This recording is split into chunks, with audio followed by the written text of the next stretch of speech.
It was just like facilities, no homes, no buildings. The child becomes property of the United States federal government once he's processed into your facility. Basically, until he gets a judgment, then they decide if he goes back or not. HHS was telling you guys that there was a third party, that this address was put in the system. Every address that got put in the system was verified and vetted before you guys were authorized to release. And that I know because I did ask that, because obviously it is part of the protocol in placing a child into a home. So after the child is actually delivered to the sponsor, HHS is supposed to be doing a 30-day wellness call. Can you tell us, were you ever doing any of those calls? I've never heard anything of that being done. From what we were told, that's how they came to the conclusion that there's 325,000 missing children. Those are the children that they called, and nobody answered that phone, or somebody answered and said, sorry, we gave away the child. Our investigation found thousands of those children are now disappearing from those sponsor homes. What types of documentation were you guys being told to accept? This person's coming from Guatemala, so he probably doesn't have a U.S. birth certificate or a U.S. passport. Oh, they don't have an ID? Okay, whatever, from their country. To an unknown 49-year-old male, he's black, and you could be releasing a 3-year-old Chinese girl to somebody that's obviously a different race, and the only document he have could be a birth certificate from Africa. Yeah.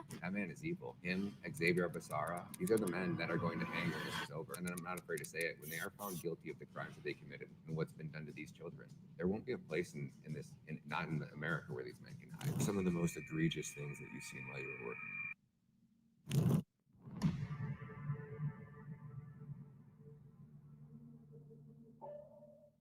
What is up, Rumble? Welcome to the Ryan Matta Show.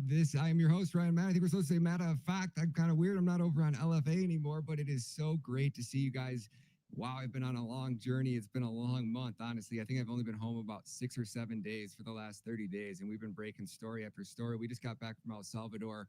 I got a lot to unpack there, but I kind of want to just focus on today's documentary, which is Operation Amber Alert. We're going to be back to the regular show at 2 p.m. Eastern every day, Monday through Friday, over here on the Ryan Matta Rumble Network. And I'm working on getting us live over on X as well. So I just want to tell everybody, thank you guys. I'm so excited that the LFA audience is coming over here. God bless you guys. Thank you guys for supporting me and continue to support me. This documentary is going to absolutely blow your mind. If you guys thought Trafficked was good and you understood enough in Trafficked, I think that this is going to kind of help paint the picture of this public-private partnership that the United States government has created with the Mexican cartels and the NGOs. So DHS has created a public-private partnership with the Mexican cartels, where the Mexican cartels, let's just ask yourself this, have you ever seen Mexican cartels bring pounds and pounds of fentanyl and drop it over a border wall and just give it to the Border Patrol agents? They would never give their merchandise and just hand it over to Border Patrol unless they knew that Border Patrol was going to deliver that merchandise to a buyer in America. So what we see here is we see the cartels who have kidnapped and trafficked children, delivering them over a border wall and just dropping them to cartel members because they know that that Border Patrol agent now works for the cartels. And that Border Patrol agent is going to take that child, he's going to take the information on the child's t-shirt, and he's going to put it into the system, he's going to process them into the system. So DHS has created this public-private partnership with the Mexican cartels. And these Border Patrol agents, at first, maybe we could have said, hey, maybe they didn't know it. It was not their fault. They're just, what does it James O'Keefe say? They're just doing their job, right? And they're just doing their job. If your job involves you delivering a migrant child to a pedophile in America, shame on you, you coward, that you continue to keep that job. And when all of this is done, I hope Tom Holman goes through there and cleans house. I hope you all lose your gosh damn pensions. I hope you lose your pay. I hope you lose it all because you deserve to, because you're a gosh damn coward and you're not willing to stand up and protect these women and children. We're going to paint that entire picture for you guys. So by the time that this is over, Tom Holman will have all of the evidence that he needs to put these prisoners in for life. Now, what's really important about this is I've spent $25,000 out of my own pocket. I don't have any partners. I don't have any sponsors. I don't have anybody. This is bought and paid for by me, for you guys. I have a donation link, which you guys will see in the documentary if you guys would like to support, but it's not about the money. What I want more than anything, and I'm praying for, is that this goes viral on X. So this was supposed to release at 8 a.m., but you guys know my editor and his style. I didn't get it until about an hour and a half ago. So I was literally editing this at 12:45, trying to fix all the stuff that I didn't get the chance to actually fix. If I would have had an extra 2 days, it would have been even better. So I had to fix some things, and we're putting it out last minute. It was supposed to release on X this morning at 9 a.m. But the only way that this documentary is going to make an impact is if it goes viral. I don't need Elon or any big players to tweet this. What I need is the algorithm to fall in love with this documentary. So if you guys could do me the biggest favor tonight when you go to bed, will you please put on this documentary? I don't care if you listen to it. It just has to play. The algorithm just has to understand that you're going to watch that you're interested in this video. And if every single person that watches this documentary literally watches 100%, or it'll even do up to 200% watch time. So if you watch it twice and let it play, when you're going to bed, just put it on play and let the algorithm do its thing. And the algorithm should naturally, consistently push this out. Now, you guys can also go and drop comments. Comments are worth a lot, but what's worth the most is a bookmark. And then after you watch the documentary, click on my profile. So if you go from the video to my profile, everything's a weighted score. So like a like is like half a point. A comment is like 3 points. If you follow me because of that tweet, that's like 8 points. But if you go from the tweet to my profile and you actually view my profile, I think that's like 32 points. And then if you bookmark it, I think it's like 8 points or something like that. So all of these things are how tweets are scored. And the higher the weight, the more engagement, the more it's going to push it out to the algorithm. Coffin McGroin, we got the McGroin Nation in the house. AB 1965, Barb, Breezy, I see you. EMP Hands in the house. Good to see you. Tim D, what up? I've got the whole LFA audience. Barb, good to see you. Hazel Kitty in here. Who else we got? Brenda's Lynn. Good to see you. Good to see everybody. Thank you guys for smashing that like button. We're going to get the whole McGroin Nation in here. We're going to blow this stream up today. So do me a favor. Slave to Liberty, my man. My man, Matt Baker is in the house. Let's go, buddy. You guys ready for it? I'll quit over talking. If you guys could just do me a solid, smash that like button. Let's rumble this stream. You guys ready for it? Let's get it.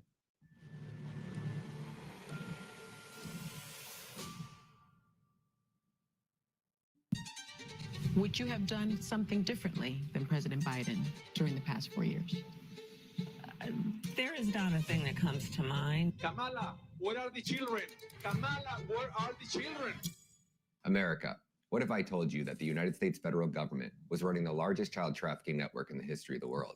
The U.S. has become the middleman in a multi-billion-dollar migrant child trafficking operation at the border. Experts have told us that these kids are being drugged with Rohypnol to prevent them from telling authorities that these are not my parents. That's why they drug these children, so that these children are able to get trafficked across the border. And that's what happens when you have these soft immigration policies that are allowing people to come in droves. Say you're a family, and we'll take your word for it.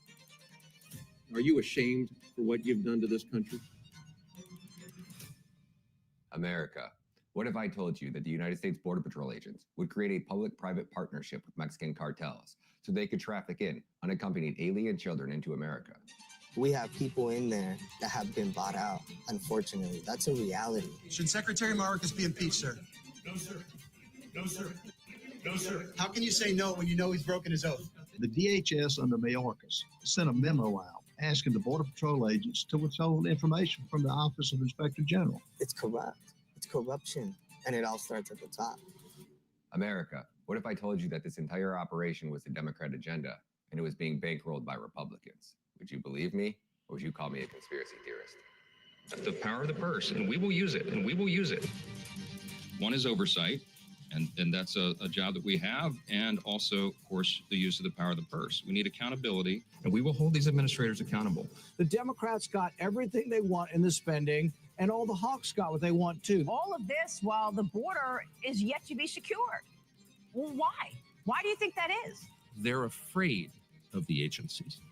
That's not compatible with democracy. Yes, you heard that right.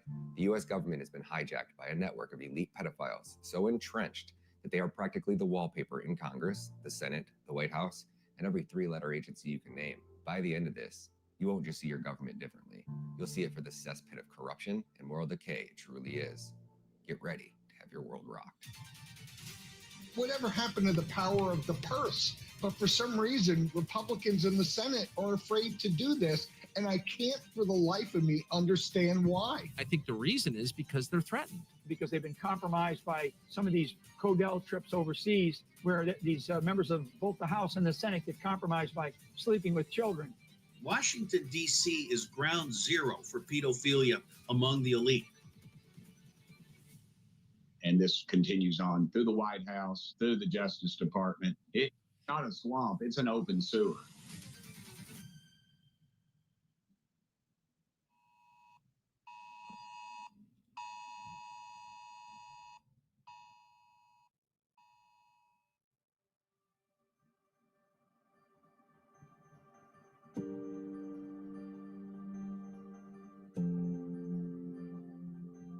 Everyone in this room knows what an Amber Alert is. We all get them on our phones, right? This is when a child has been kidnapped. And we are so concerned in this country about children who have been kidnapped that we have something called an Amber Alert, notifying all of us that there is a missing child. 85,000 children missing, migrant children missing in the United States is the same thing as 85,000 Amber Alerts.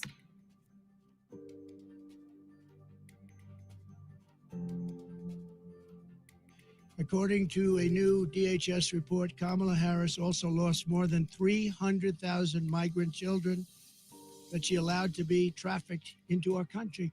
These children are gone. Many of them are dead, and many of them are in sex rings and all sorts of things going on. It's a terrible thing, and nobody does anything about it. How many of those children have you rescued? Can you give me a number? You are conflating issues. So you can't give me a number. You haven't rescued any of these children. You haven't gotten any of them back. It doesn't sound to me like this is a priority, and I have to tell you, that's what your own agents tell me as well. Senator, I follow the rules scrupulously. What are these wristbands? I don't know what they are. You don't know what they are. These are children being sold into sex slavery, and you don't even know what they are. That is astonishing, Mr. Secretary.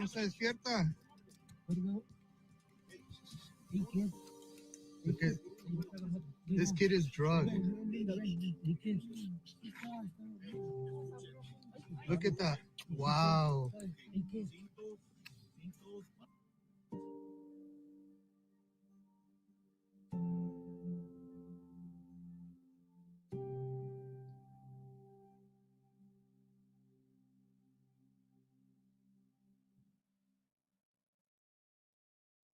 Today, I stand before you, not as an ordinary individual, but as a chosen servant. I've been sent on a divine mission. You may ask, where is God in all this chaos? Well, I ask you in return, who do you think sent me? I am here to speak about the mission that has been laid upon my heart. A mission so urgent, so monumental, that it resonates with the very essence of human compassion and divine justice. God has revealed to me a grave injustice. 437,103 unaccompanied alien children have been trafficked into America since the Biden administration took office. These are not just numbers. These are lives, souls, children who are in dire need of rescue from the shadows of the American nightmare that they are living. Where is God? He is here, working through us, through me, to right these wrongs. I stand before you wearing the armor of God, not as a physical metal, but as an unyielding faith, courage, and righteousness. I am here to declare that I am unafraid of the daunting task, unafraid of confrontation, and unapologetic in my mission. For those who might question or depose my divine calling, I urge you to reconsider. This is a mission about saving children, about restoring innocence. God's children are not for sale. If you so much as touch a hair from one of their precious little heads, it's men like me who plan to hunt you down. You ask, where is God? He is in the resolve of the willing to act, in the hearts of those who still believe in justice, in the hands that reach out to lift these children from the abyss. God has not abandoned us. He has empowered us, giving us the strength to be his hands and his feet in this world. Let it be known that through prayer, action, and unwavering faith, we will not only rescue these children, but also illuminate a path for others to follow. We will show that when God calls, his servants answer, ready to face any challenge, armed with love, truth, and the undefeated will to serve. To those who might think of obstructing or undermining this sacred duty, I pray for your soul. Forgiveness is between you and your God. I've just been sent to arrange the meeting. Another message to the criminal cartels in Mexico. We will show no mercy to the cartels. He's going to designate you a terrorist organization, and he's going to wipe you off the face of the earth. Drug smugglers and human traffickers receive the death penalty. You're done. You're done. We've got a new administration coming in. I've heard some comments by some of the nominees, because as has been stated, there's at least, I think 320,000 is the number that I've heard here in the United States. DHS issued a report stating the number lost UACs was not 85,000, it was over 320,000. Trafficked, exploited, and the staggering 320,000 missing migrant children. When you hear the number 320,000 missing children, it can be hard to wrap your mind around what a figure like that might look like. I need you to understand the full scale of this operation so you can comprehend how corrupt our government really is. The video you are watching on the screen is Michigan University's football stadium called the Big House, the largest football stadium in America with a seating capacity of 100,000. If we take 3 of those stadiums and we set them side by side, this will give you a great visualization of what 323,000 missing children would look like. On August 19th of 2024, the Office of Inspector General and the Department of Homeland Security released a report that stated HHS had taken custody of over 448,820 UACs. UAC stands for Unaccompanied Alien Child. These are children that arrive at the U.S. border without a parent. As of August 24th, 2024, HHS has openly admitted to losing 323,000 children. Now, in order to understand why I say people like DHS Secretary Alejandro Mayorkas, HHS Secretary Xavier Becerra, and ORR Director Robert Mercos will be sentenced to death if they are found guilty of the crimes that we expose in our documentary. To grasp the full implications of this situation, it's important to understand the roles and responsibilities of these key figures and their respective organizations in managing the issue of unaccompanied alien children. HHS Secretary Alejandro Mayorkas, as the head of the Department of Homeland Security, he oversees border security and immigration enforcement, which directly impacts the intake and initial processing of UACs. Next, we have HHS Secretary Xavier Becerra. The Department of Health and Human Services under Becerra takes custody of UACs once they cross the border. HHS, through its Office of Refugee Resettlement, is responsible for the care, placement, and eventual release of these children. Next, we have ORR Director Robin Marcos. As the director of the Office of Refugee Resettlement, Marcos oversees the welfare and placement of these children in the U.S., including ensuring they are placed in safe environments. The Office of Refugee Resettlement, led by Marcos, is central to this crisis. Allegations against these officials suggest systemic failures, criminal neglect, trafficking of children across state lines, child endangerment, and crimes against humanity, all of which could lead to severe legal consequences when proven in court. Let's start with ORR. The Office of Refugee Resettlement, ORR, is ran by Robin Marcos. If we swing over to ORR's website, we can find the unaccompanied children released to sponsors state by state. On the left, you will see the state. At the top, you will see the year, 2015 all the way to the left, and up to July 2024 on the right. If we scroll down to the bottom of the page, we can see the total number of unaccompanied migrant children who came across that border without a parent. The first number I have highlighted is 2020. During Trump's last year as president, only 16,837 UACs arrived at the border without a parent. Not one of those 16,837 children were released to an unvetted sponsor. Under the Trump administration, every child that arrived at the border was DNA tested. The only way a child could be released to an adult is if the parent took a DNA test. Fast forward 1 year, Biden takes office, and the numbers explode by 639%. In 2021, 107,646 UACs arrived at the southern border. In 2022, 127,447. 2023, 113,495. And last but not least, 88,515 UACs arrived at the southern border as of July 1st, 2024. Since Joe Biden took office and Kamala Harris was appointed the border czar, 437,103 migrant children ranging in age from 0 to 17 were delivered to Border Patrol agents by Mexican cartels. That's an average of 124,886 children per year that arrive at the U.S. border in search of the American dream, only to find out that they've been sold into the American nightmare. Over a 3.5-year period, HHS is admitted to losing 323,000 migrant children. 323,000 divided by 3.5 gives us roughly 92,857 per year. Do you guys remember receiving 92,000 Amber Alerts last year? I sure don't. If we take 92,857 and we divide that by 365 days per year, you can see that on average, 252 migrant children vanish every single day. Could you imagine getting 250 Amber Alerts every day? That's 11 per hour. So I ask you, America, where the hell are the missing 323,000 children? There's more than 300,000 children. Over 300,000 children, they came through the border, they released them, and we don't know where they are. The question they don't want us asking is, where are all the missing children? What happens to these children? How can hundreds of thousands of kids go missing in the United States every year and nobody knows where they are? They just vanish? I don't think so. Kamala, where are the children? Kamala, where are the children? Now, in order to answer the question where, First, let me explain how. And in order to show you how that the United States government has entered this public-private partnership with these cartels, in order to show you how HHS and DHS and Border Patrol agents have replaced the mules, the smugglers, and the cartels, I need to show you how a normal trafficking operation runs, so that way when we come back and compare them later, you can understand side by side. Now, in order to answer the question where, first let me explain how. In order to understand how these children are vanishing, we first need to start at the beginning. Plausible deniability. Plausible deniability is the ability to deny knowledge of or responsibility for actions taken by others, often to avoid blame. This is where we first uncover the public-private partnership that DHS has made with these Mexican cartels. Let's take a look at how these child trafficking networks work and how their checkpoints are structured.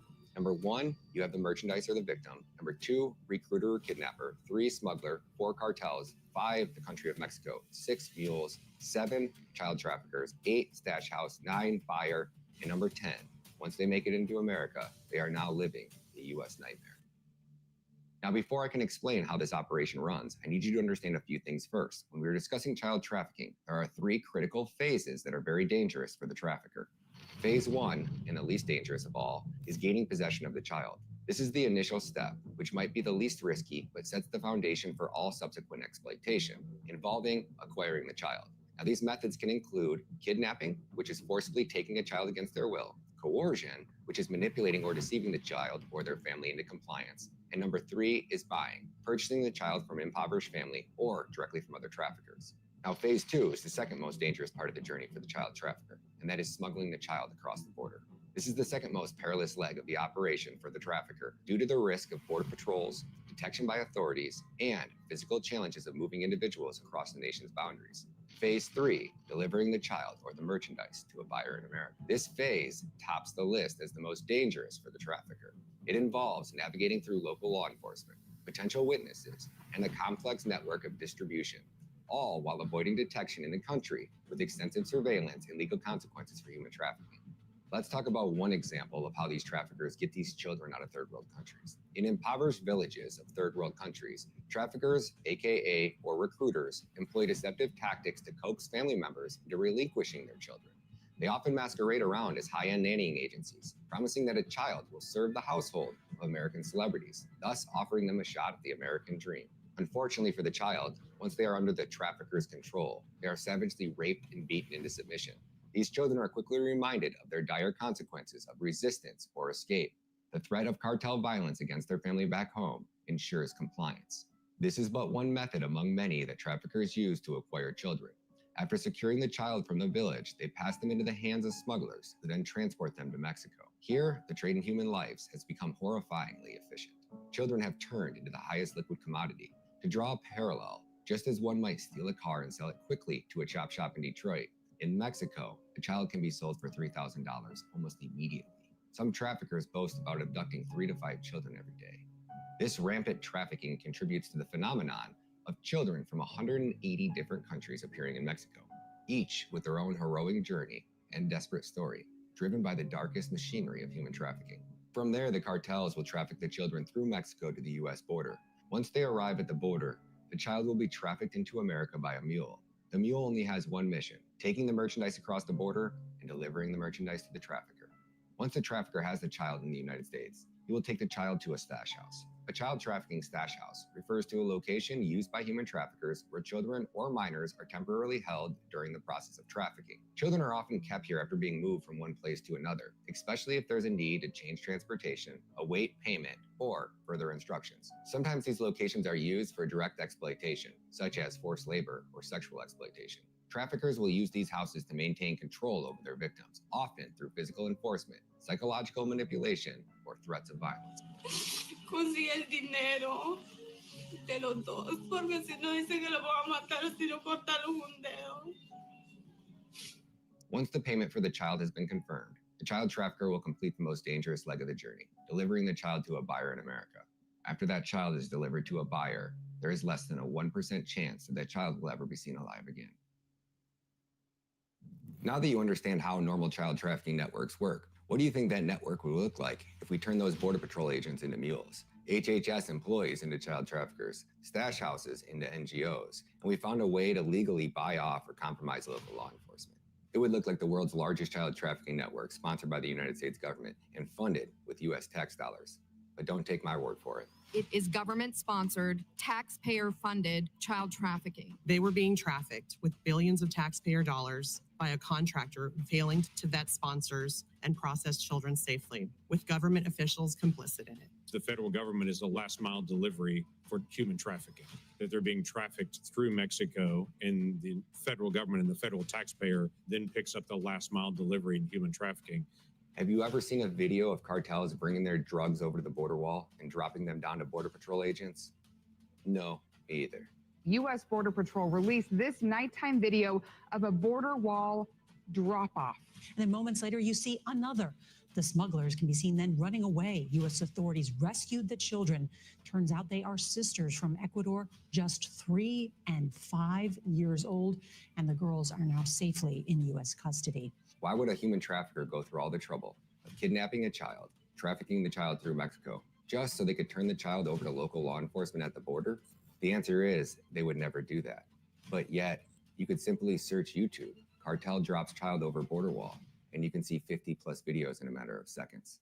This means that it happens consistently. We got an unaccompanied minor right here, guys. This is heartbreaking right here. ¿Vienes sola, verdad? ¿Ahí viene tu mami y tu papá? ¿Tu papi está en el cielo? ¿Y tu mami? You'll never see them again. They featured in the documentary yesterday, that little girl. It was the one little girl in the video that you just saw her face. Yep. We literally rescued that kid. We pulled her off to the side and we took her to the Border Patrol, only to then be mistreated like if we were doing something wrong by Border Patrol. It's crazy. Meet Anthony Aguero. You might recognize his face from the recent James O'Keefe documentary called Line in the Sand, or you might recognize his work that was featured in both of our documentaries, What is Treason #Trafficked and What is Treason #Invaded. Both films are available for sale at www.thisistreason.com. There are a couple of documentaries that are out there about what's happened to over 300,000 children who have crossed the borders, the open borders, and they have been sex trafficked. These documentaries cost a lot to make, so there is a charge to watch them, $10 minimal, but still expensive for some. Is there anything that you can do to make these documentaries more widespread and available? Well, that's good. That's a good point. After premiering my first two documentaries, What is Treason #Trafficked and What is Treason #Invaded, it hit me. Blocking these films behind a paywall isn't just un-American, it's counterproductive to our cause. How can we save these children if their stories aren't reaching every corner of the nation? That is why I've decided to foot the bill for this next film out of my own pocket. No partners, no strings attached, so I can give it away for free. We're talking about a production cost somewhere between $25,000 and $50,000. I know how tight money is for everybody, especially living in the Biden-Harris America. But if you can so much as skip a cup of coffee, even just a small donation, it would mean everything. Every dollar you chip in will be plowed right back into producing my next documentary. You can donate directly by going to my personal GiveSendGo at www.givesendgo.com/Operation Amber Alert. Now, if you'd like to go a step further and you are interested in becoming a part of history, join me on Locals as a monthly supporter and become a crucial part of my journey as a documentary filmmaker. Your support will not only grant you access to exclusive behind-the-scenes content and early film releases, but you will directly fund the travel and expenses required to expose these pedophiles and this political corruption across our nation. Let's uncover the truth together. Sign up today and be a beacon for change in the world of documentary filmmaking. Look, they're sedated. They are sedated. Look at them.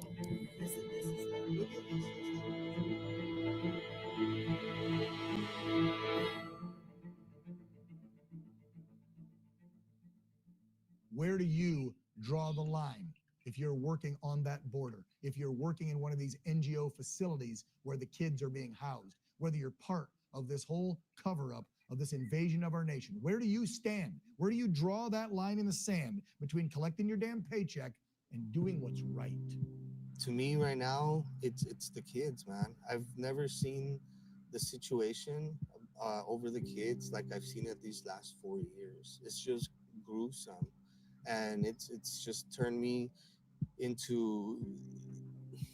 It's just woken up a different side of me, especially that I have kids and I'm seeing them. And then I go back to the border and I see these kids, and it's like, shit, bro. Like, Well, explain that. How did that interaction go down? we arrived with the child, and I remember being a smart ass back with the guy. I told him, I'm sorry to cuss. I said, I'm fucking doing your job. The least you could do is be fucking nice, appreciative. It's on footage. He was pissed off that we were like, hey, get back. I'm like, dude, she's a little girl, bro. Like, she looked like she was 10. Tiny. You guys were walking up and basically delivering somebody. The Border Patrol agents weren't getting out. Like you just said, they were mad at you for rescuing a child. And then we gotta also think there's children that have been through the border multiple times. There's kids that literally get recycled. They come across the border and they get in with the trafficker because they didn't complain. They just, yes, my dad, my uncle, caretaker, That guy has already gamed the system. He's in the U.S. Miguelito goes back to their side of the border and does the whole trajectory all over again because there's no DNA testing being done. And even though they might do the retina in their eyes, there's nothing stopping them from, hey, this is not your kid. They can't stop them. They continue to process. Where in good faith do you as an agent continue just to do this? When do you say, I can't deal with this anymore? How can you continue to do that? It's just a job. Are you not capable of doing anything else other than process and traffic children? You're literally an extension to the trafficking machine. You're the processing line. You're known as the Uber patrol to the cartel. They use you as an extension. You work as hard as the cartel wants you to work. You're on their dime. You're on their call. When they call you, you're there. When they need your ass to go pick these people up, you're there. You don't get a pass anymore. We know what's going on. So you're either, what side of history do you want to be on? 250 children every day are delivered to a pedophile or a sex trafficker.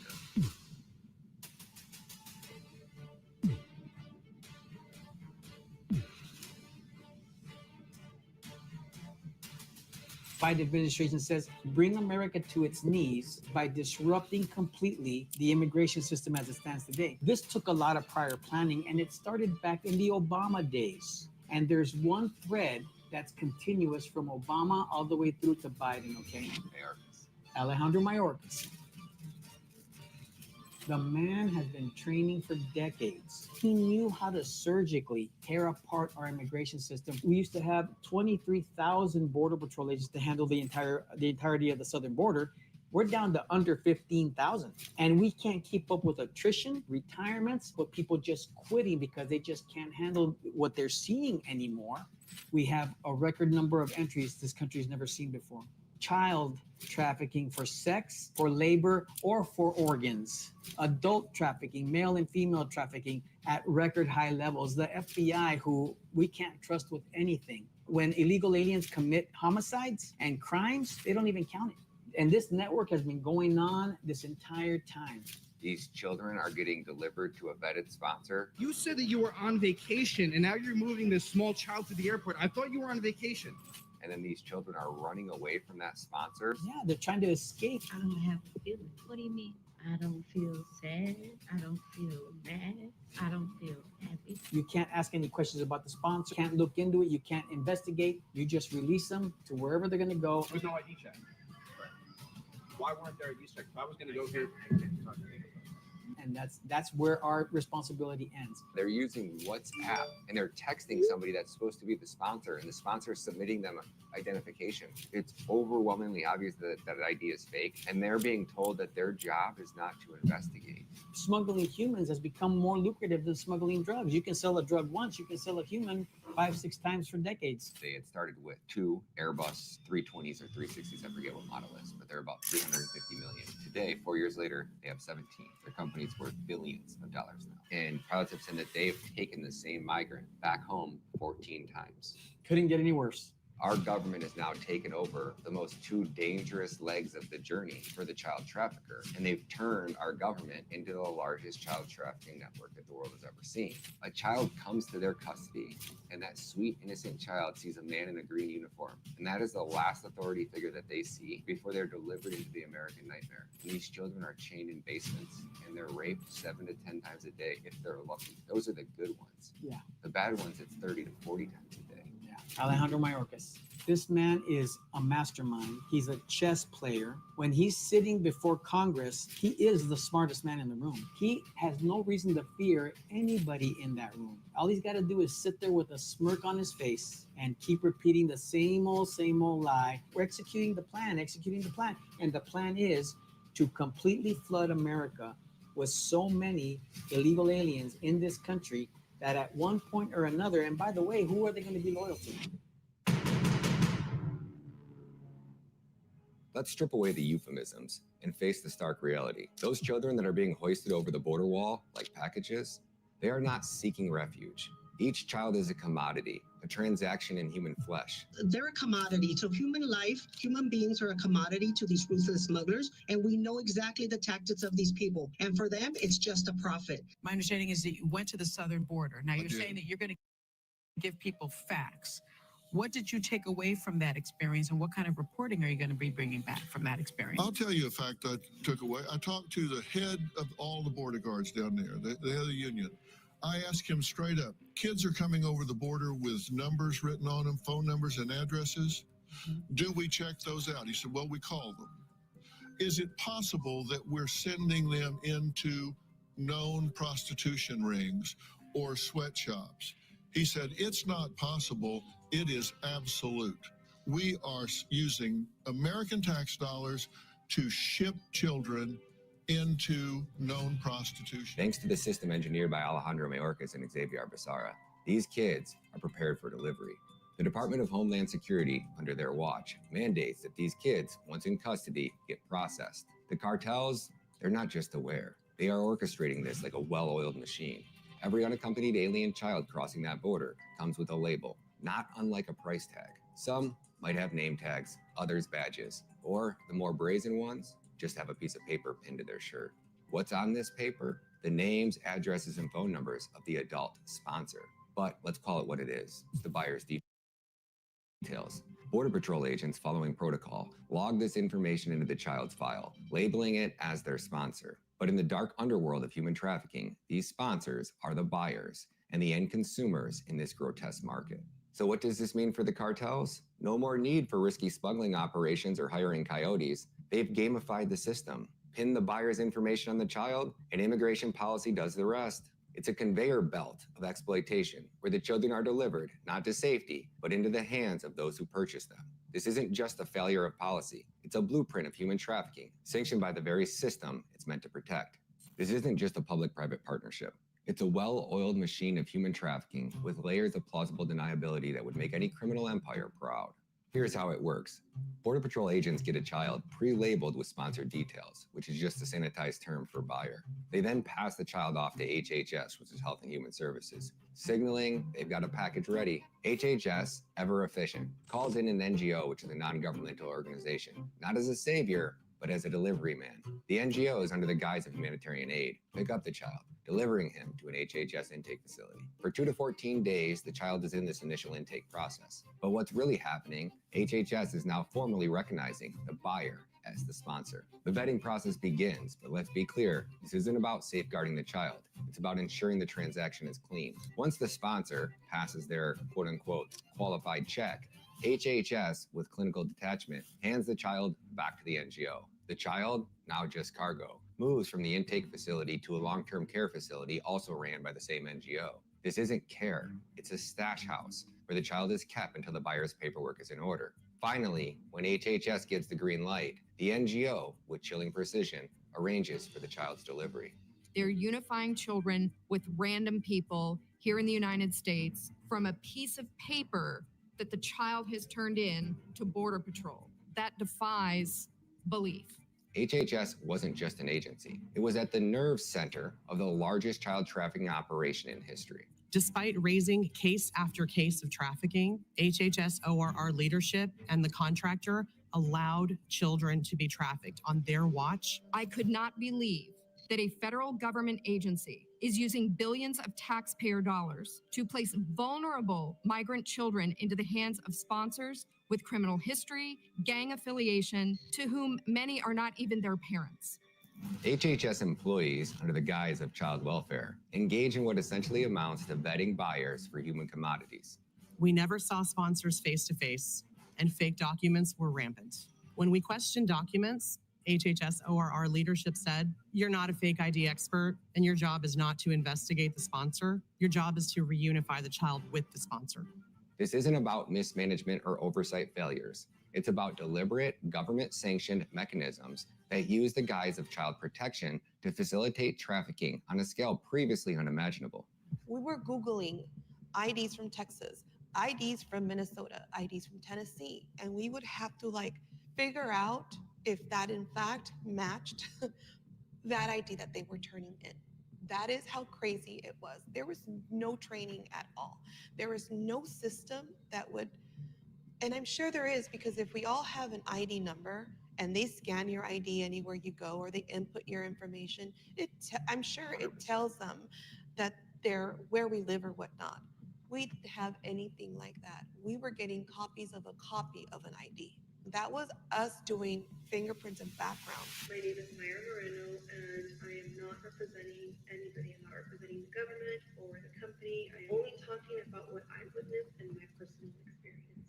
So you've received no training. You're then verifying documents that these sponsors Legal are giving. documents. Legal documents. Legal documents to verify that they are who they say they are, that they actually have a legit form of ID, so we can actually understand who this child is going to. They're giving you fake documents, which we know are fake. So we assume that the name is fake, the address can be fake, Right. and then you guys are verifying that the only verification you're doing is just looking on Google to see if the ID looks like a Tennessee ID. Right. And you're looking at a photocopy of a photocopy. Mhm. And then you're going on Google and going, yeah, I think this photocopy of a photocopy looks. That's the extent of the background check that is done. Right. What and about then when you're doing, when you're verifying their home, everything was through Google Maps, Google Earth, and MapQuest. And so you would input the address, and then you would see a house. Sometimes you would see a building. Sometimes you would see a hotel. That was us verifying that, in fact, they did live there. Not until Deborah was the first person there that found child trafficking. Deborah, or Debbie, informs Tara and another federal employee who go to the microphone where we're working at, and they make an announcement.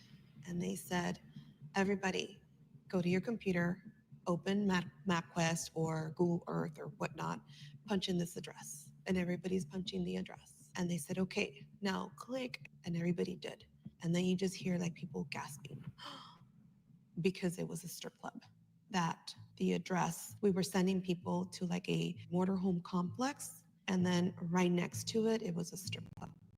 And they had already sent multiple children to that address. These are apartment buildings that are right by Andy's Golden Salon. And what we've heard is Andy's Golden Salon is actually like a sex ring. By the time I had left, 329 children and counting were being sent. 319 children. Why wouldn't it stop though? Why would you not?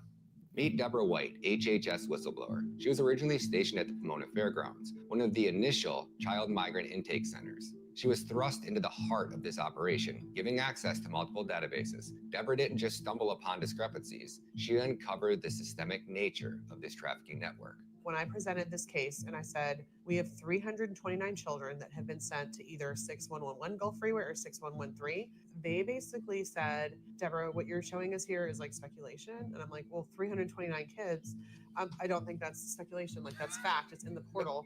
They said, well, ethnic groups, kind of gather together. So a lot of times, I'm like, it's not physically possible to house, a garden apartment has maybe 12 units. I was like, you can't house 329 kids in 24 units, right? Because it's two buildings, 6113, 6111, right? I'm at a location of 3600 Telephone Road and Betty Street. You're looking at a location here where we have reports of unaccompanied alien children have been sent to this location over the last 3 years. The number is over 500 children sent to this home here and the adjacent commercial building, which is a catering hall for parties. You can see the big fence here, this high 13-foot fence here or so that's been put up recently. You can tell it's new. It's got cameras on it. And what you have here is some cargo containers now used for storage. You see multiple goes all the way to the back.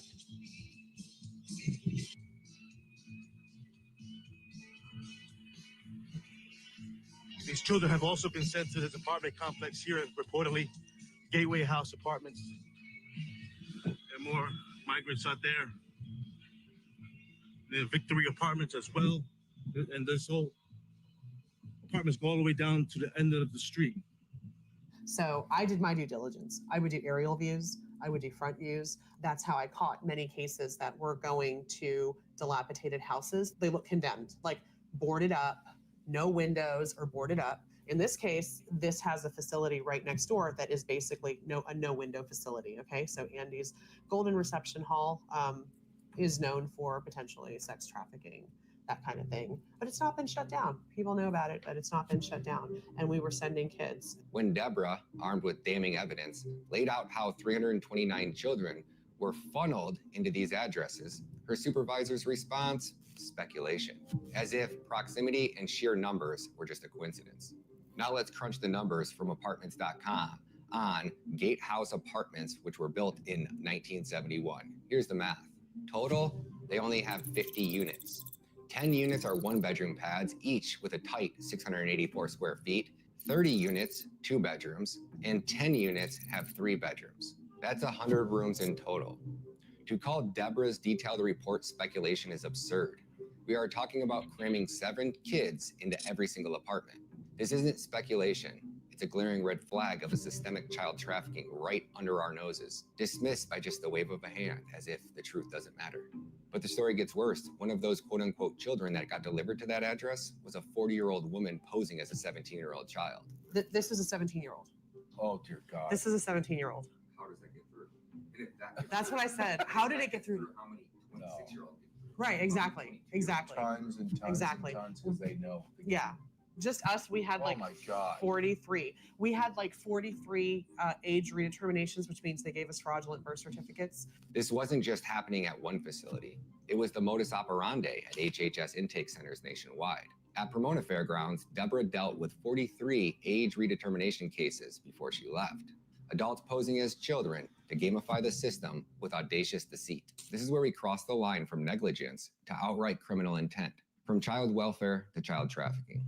What types of documentation were you guys being told to accept? This person's coming from Guatemala, so he probably doesn't have a U.S. birth certificate or a U.S. passport or a passport at all. Their country passport. Oh, they don't have an ID. Okay, whatever from their country. So now I was revising documentation that was not from the United States. I mean, I grew up here. I'm familiar with our paper, our IDs and all that stuff. Now I had to revise documentation from other countries that honestly, it was like, what is this? Wait, so you just said any document, so it could be a birth certificate from another country? Yes. No photo on that? There's no photo in birth certificates.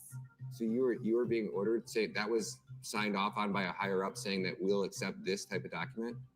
And you're releasing a child to an unknown adult male. This could be a 49-year-old male that's, let's say he's black, and you could be releasing a 3-year-old Chinese girl to somebody that's obviously a different race, and the only document he have could be a birth certificate from Africa?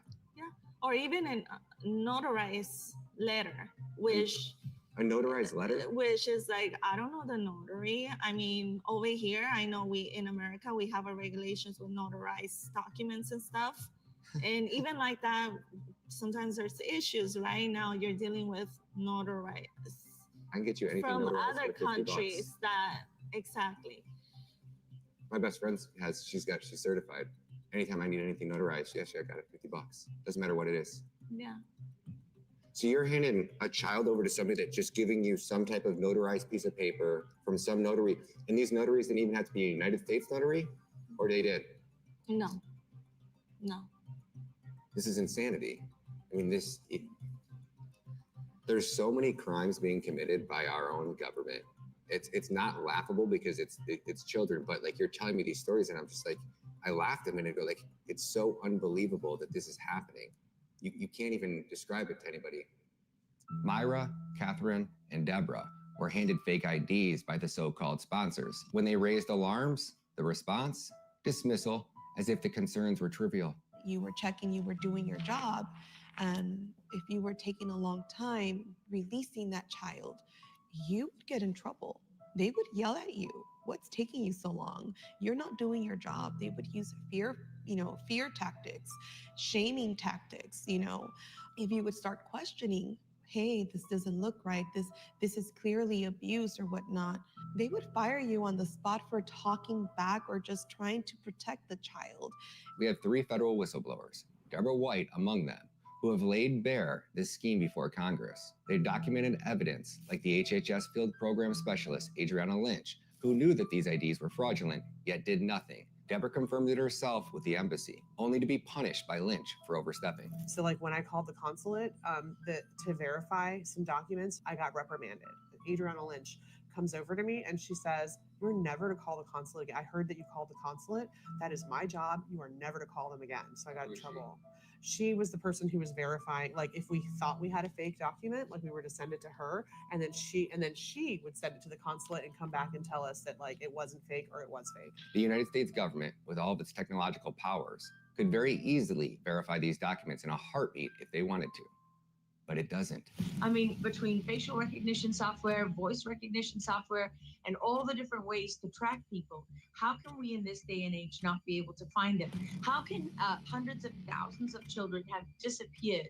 The United States is the #1 destination in the world for sex trafficking, that every sex trafficking ring worldwide knows bring the kids to the United States, that this administration is participating in the trafficking of kids because they're paying companies, LLCs, and nonprofits and church groups, they're paying them to take these kids and disappear them.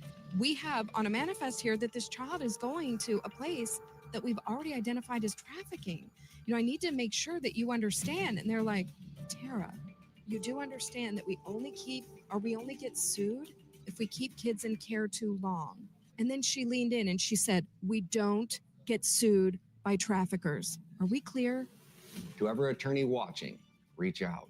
There are crimes being exposed here that demand legal repercussions. When a federal employee says, I'm just doing my job, it's a confession of cowardice, complicity in a system designed to exploit children. And for the spouses of those Border Patrol agents who facilitate child trafficking, how do you sleep knowing your partner is a cog in a child trafficking machine run by cartels with the tactical approval of our own government? Every single agent knows deep in his heart what's going on is wrong. Children get in trafficked every day. We don't take their biographical info. We're very busy up there. We're overran with children we can't keep track of. Where are those children going? We don't know. We can have plausible deniability. If you can sleep at night with plausible deniability, sickens me to my core.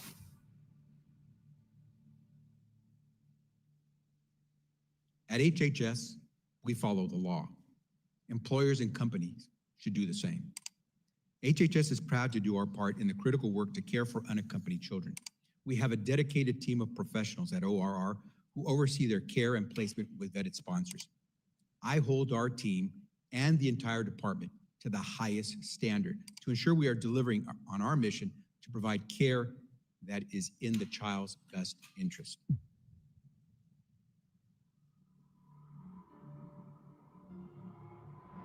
Fact number 1, HHS axed the rapid DNA testing that took just 45 minutes to confirm family relations. They said it takes up too much time. Oh. You know how long it takes? 45 minutes.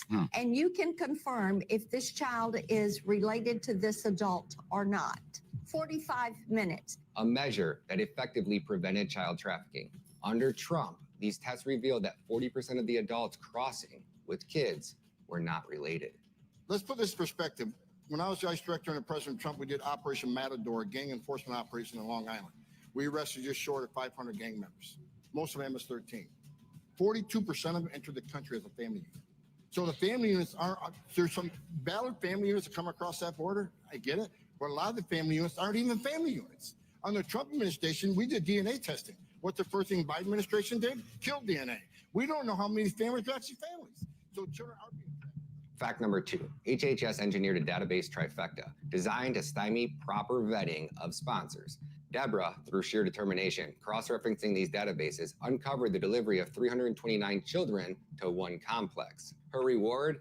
A dismissive pat on the back, followed by revoked database access for all, ensuring that the system obfuscation continued. This is why kids were handed over to men living at strip clubs. HHS ORR and Cherokee Federal, the prime contractor, created a quote-unquote strike team to remove children faster, ignoring warnings that came from case managers that children were being trafficked. As a certified project manager and contracting official, I could have ensured that the contract terms and conditions were upheld, but my offers for help were repeatedly rejected.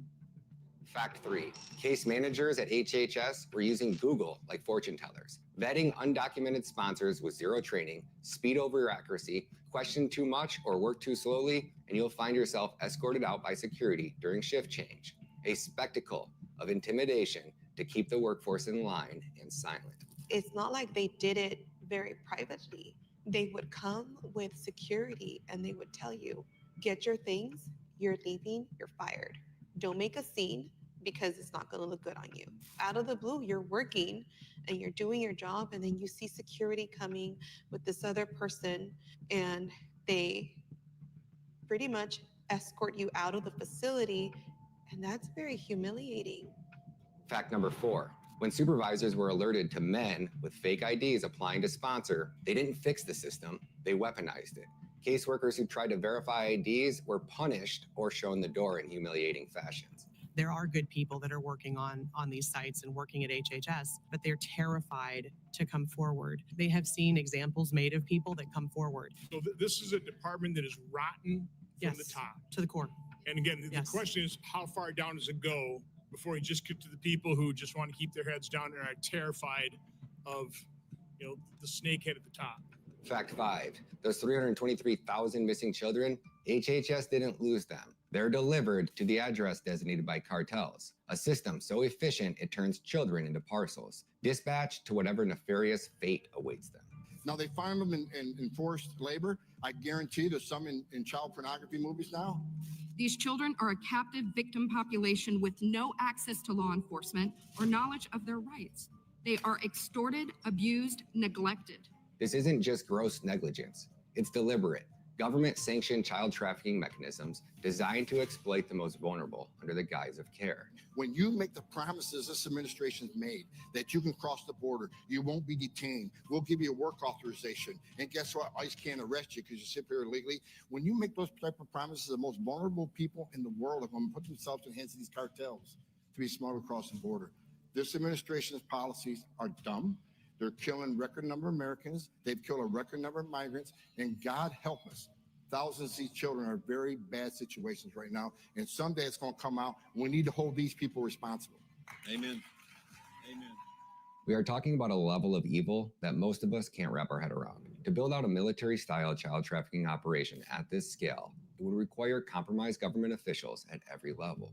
Timelines matter. I want you to pay attention to which 3-letter government agencies created this military-style child trafficking network. And I want to walk you through the 289 executive orders that Joe Biden had signed in his first year in office. On January 20th of 2021, President Biden issued 93 executive orders, obliterating every immigration policy ever created by the Trump administration.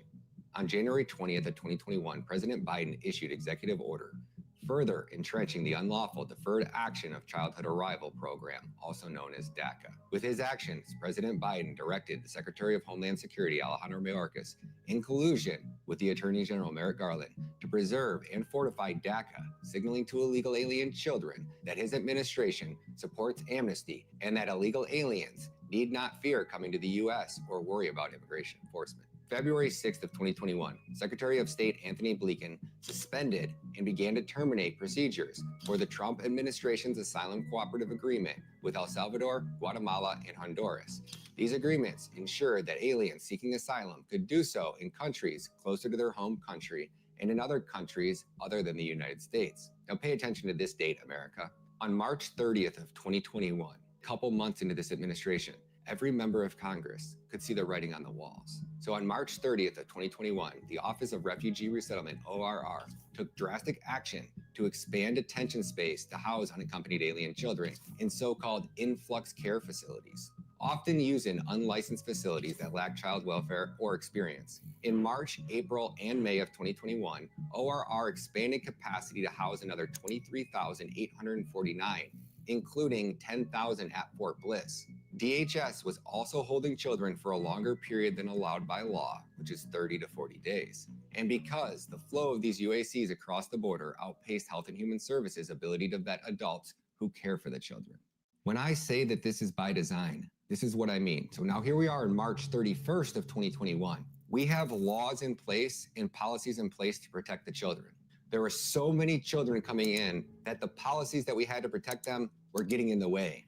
Because of the volume of children that were coming across in the last 4 years, and a part of that, HHS and DHS joint statement of termination of this agreement, and this is from March of 2021, my brothers and sisters. This was a policy decision to step away from the strict means by which these children were monitored and controlled. And what it was replaced with was this sponsor care agreement.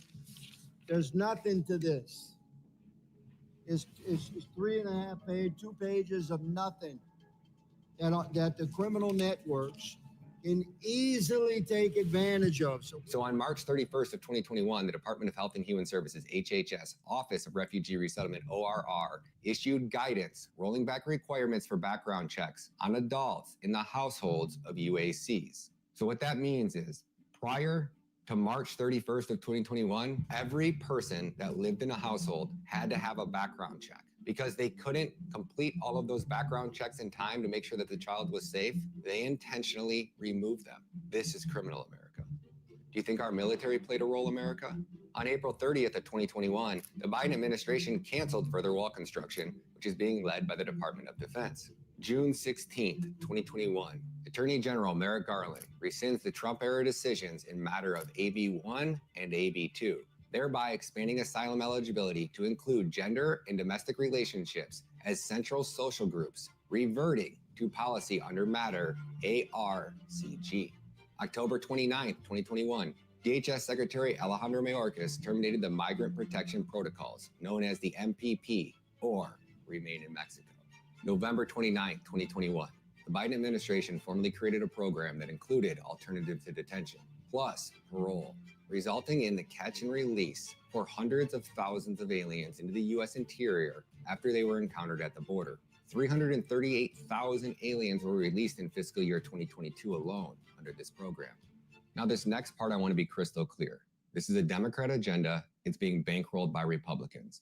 I want to show you the timeline on how the Democrats put this agenda in place, and then it was Republicans who took control of the House on January 20th of 2023. Since then, they have had the power of the purse. Since then, they have had all of the evidence they needed to use their oversight powers to shut this down.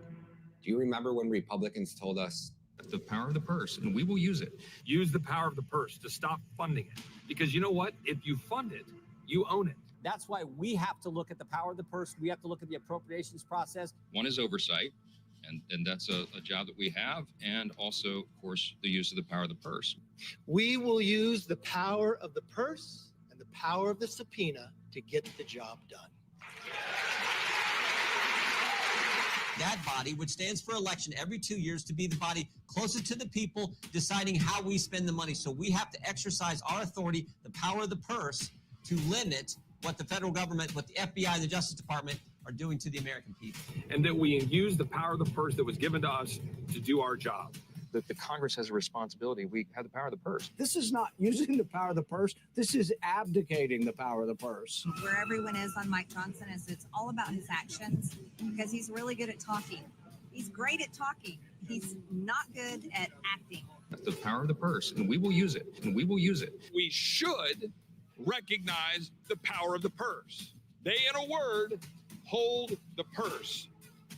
This power over the purse may in fact be regarded as, and this is the most important part, we control the power of the purse. But the fact that the Congress, controlled by Republicans, that controls the purse, what are you guys going to do to contain the FBI? That's why we sent the letter. That's why we sent the letter. I can tell you right now, people are going to stop supporting Republicans if Republicans don't get their act together and actually do something about this. Republicans continually have their head up their ass and can't figure out how to actually use the power that the people gave us. People are sick and tired of a feckless, useless Republican Party that never does a damn thing to stop any of this. So we got to keep talking about it. We got to pass legislation if we can to deal with it. And then we have to look at the money, the appropriations, and say, how can we direct these funds? How can we better position these funds? What can we do to stop this from happening in the future? On February 25th, 2023, so about 45 days after Republicans took control of the House, the New York Times published a report that said alone and exploited. Migrant children work brutal jobs across the U.S., arriving in record numbers. They are ending up in dangerous jobs that violate child labor laws, including factories that make products for well-known brands like Cheetos and Fruit of the Loom. This report expands in great detail that HHS, under the guidance of Xavier Becerra, had lost over 85,000 migrant children. Fast forward about a month. On April 26th of 2023, the House Judiciary Committee hosted an oversight investigation titled House Committee Holds Hearing on Unaccompanied Migrant Children. On July 27th of 2023, the House Oversight Committee on Energy and Commerce hosted an oversight hearing titled Stopping the Exploitation of Migrant Children. And this was the oversight of HHS Office of Refugee Resettlement. On October 25th of 2023, Senator Grassley and Senator Cassidy hosted a roundtable investigation titled The Exploitation Crisis, How the U.S. Government Fails to Protect Migrant Children from Trafficking and Abuse. What members of Congress were on the House Judiciary Committee, you may ask? Well, 23 Republicans and 17 Democrats, with ranking member Gerald the Garden Gnome Trollbridge Nadler. The House Committee on Energy and Commerce has 29 Republicans and 23 Democrats. Senator Grassley's roundtable had about 5. That means that there are over 100 different politicians in Washington, D.C. that were actually at hearings or on committees that directly investigated this child trafficking nightmare. Yet not one of them has done anything to stop it. I want to be crystal clear. The Republicans control the power of the purse. They have had all the evidence they need to shut this operation down. Not only did they not shut it down, they increased funding to accelerate this operation. Republicans released a jaw-dropping report revealing nearly $500 billion of your tax dollars have gone to the border crisis under Biden. Our first condition on any national security supplemental spending package is about our own national security first. The border is an absolute catastrophe. Then they do the opposite. Is there some sort of secret oath that Republicans take after the cameras go away to actually not do any of the things that they just promised to do? I mean, seriously. Mike Johnson, he's the uniparty speaker now. He's about to commit his third betrayal today of the American public. The first betrayal was an omnibus bill. And this omnibus bill that just passed, they're getting the biggest payday of their lives. We're talking billions and billions of dollars through HHS, and DHS will then be handed over for this whole processing operation. It's a staggering amount of money to move a staggering amount of people. And basically what happens is Border Patrol turns over illegal aliens to these NGOs, and the NGOs provide them with onward transits wherever they need to go. What you expose with these NGOs, which is all paid for by tax dollars, by your tax dollars. It's the U.S. government and NGOs and charities such as Catholic charities that are basically financing and facilitating this. We exposed it. We're calling on Congress to defund it, to make this activity illegal for NGOs to participate in it. When we dive into the murky waters of NGOs linked to this government-backed child trafficking operation, the numbers are staggering. The Office of Refugee Resettlement, ORR, boasts about managing 289 facilities across 29 states. But dig a little deeper, and you'll find that over 14,000 NGOs in America are supposedly aiding migrant children. Today's focus, 3 key players: Southwest Key Programs, MVM Inc., and Endeavors. Let's tackle Southwest Key Programs first. Back on June 18th of 2018, a user on X that goes by the name of @LastRefugee2 laid it all out. Southwest Key Programs wasn't just shady. It was the epicenter of immigration exploitation. They uncovered that this outfit in 2014 was allegedly paying South American human smugglers with our tax dollars. A staggering 98% of their revenue comes from government grants. Fast forward to 2024, and Southwest Key Programs has morphed into what can only be described as the most profitable child prison camp empire in America, boasting about 56 locations across 18 states. From 2020 to 2024, they've pocketed a cool $2,890,997,217 from us, the taxpayer. Now consider, in light of what's been laid bare in this timeline, and my first documentary, What is Treason? #Trafficked, we can assume that every single member of Congress, every senator, and every politician with a shred of awareness knows that our taxes are funding the world's most extensive child trafficking network. Not once has either party used their power to protect these children. You've often spoken about your partnership with these NGOs. Who's paying for this? Are you aware of who's funding these NGOs? We are grateful for the appropriations of Congress. So the United States taxpayer is funding them, is what you're saying. Alejandro Mayorkas is secure in his job, far more secure than America's border. And Republicans will just keep giving the Department of Homeland Security and the rest of the Biden regime our money. What they are using that money for is to entice people to enter the country illegally, but at the same time, they're aiding and abetting people who are circumventing the vetting process so that we know who are the criminals, who are the ones that are trafficking children. This administration refuses to do anything about it, and the Democrats refuse to do anything about it in Congress. And I am sad to say that probably half of our Republican conference, they're willing to just keep funding this government instead of saying no more money for this government until you secure the border. Quite frankly, many of my colleagues in my own party here in Congress refuse to acknowledge it. America, what if I told you that in addition to appropriations, Congress has oversight roles over federal agencies? Congress carries out this function by holding hearings, and they conduct oversight of agency enforcement operations, functions, and policies. Congress may pass a law that directs an agency to take action on a certain subject and set a schedule for the agency to follow it in issuing rules. More often, an agency surveys its area of legal responsibility and then decides which issues or goals have priorities for rulemaking. Congress can overturn executive orders by passing legislation that immediately defunds them. Hey, America, did you know that Congress has the ability to overturn executive orders by passing legislation that invalidates them? Congress can also refuse to fund executive orders or policy measures they contain. That means that on January 20th of 2023, when Speaker McCarthy became Speaker of the House, Republicans had the ability to overturn every single executive order that Joe Biden put into place. But they did it. These are the same traitors, the same treasonous Republicans who just voted to send $100 billion to Ukraine and Israel and Taiwan and then keep our border spigot flowing. They're in on it. So you also discovered certain NGO groups, such as Catholic Charities. Yeah. They are helping out these illegal immigrants. They're actually funded by the Republican Party. Yes, these are groups that are to the left of most mainstream religions. They're liberal Christian charity groups, and they have formed various NGOs. The Lutherans have one, Catholic Charities another one, and they don't believe in borders. And yet we funded them. The Republican budget last time around actually gave these NGOs the money to keep doing what they've been doing for a couple of years. So yes, we have evidence that NGOs are deeply involved. The evidence is out there, circulating on platforms like X, in independent reports, and through the brave whistleblowers who risked everything to expose this. The question isn't whether this is happening.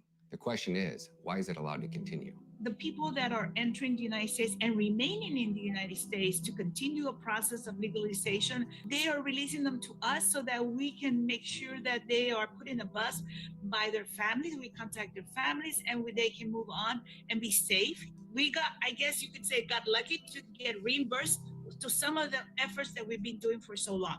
And that is taxpayers' money. They are basically helping the cartels make their money, and they're making a little money on the side for them. I know that people would like to say these are religious organizations. They may be loosely affiliated with their respective churches, but they are not the churches.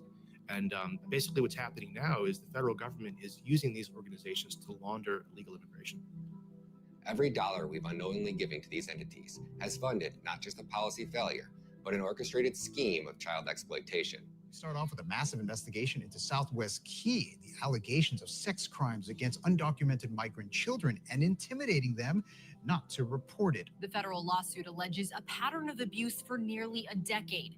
claiming multiple Southwest Key employees harassed and abused these unaccompanied minors as young as 5 years old up to teens shy of 18 years old. As seen in the DOJ lawsuit against Southwest Key for sexual abuse of children in those shelters. Meanwhile, taxpayer dollars fund no-bid contracts for these NGOs whose CEOs have tripled their salaries, hire staff teaching migrant girls to dance provocatively, and continue receiving payments for undelivered services. This is a tragedy, and it is treason, because this is not bad policy or bad mistakes or somebody's incompetent.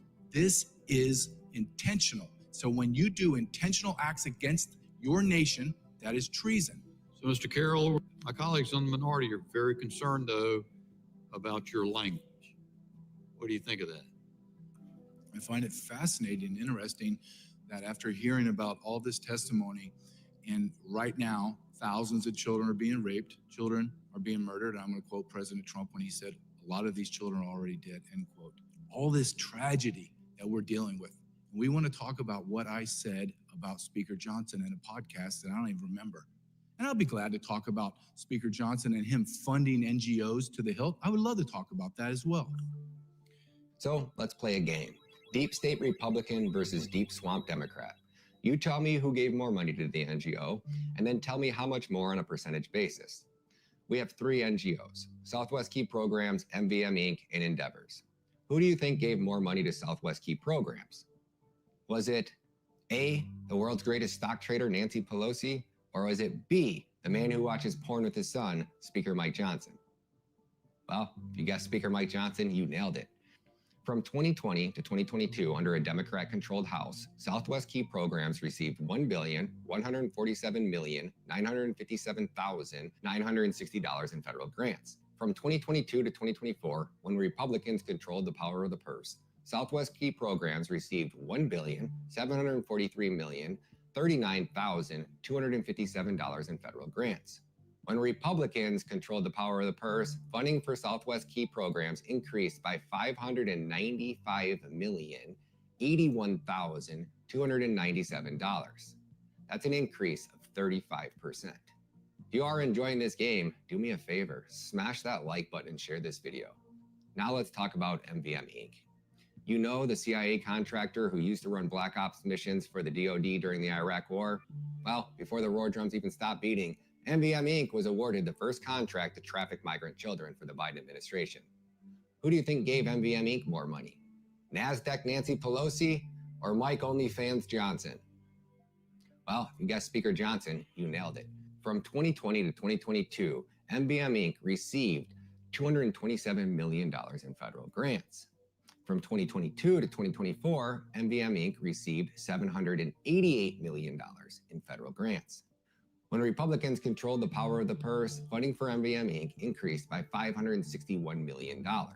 That is an increase of 71.3%. Last but not least, we have Endeavors. If you'd like to learn more about Endeavors, follow Hernando Arce on X. He calls their facilities the American Replacement Centers. Who do you think gave more money to Endeavors? Was it Hide the Hammer Pelosi or strongly worded letter Jim Jordan? I mean Speaker Johnson. Well, if you guessed Hide the Hammer Pelosi, you were wrong. From 2020 to 2022, Endeavors received $11,092,415 in federal grants. From 2022 to 2024, Endeavors received $115,888,931 in federal grants. When Republicans controlled the power of the purse, funding for Endeavors increased by $104,796,516. This is an increase of 91.5%.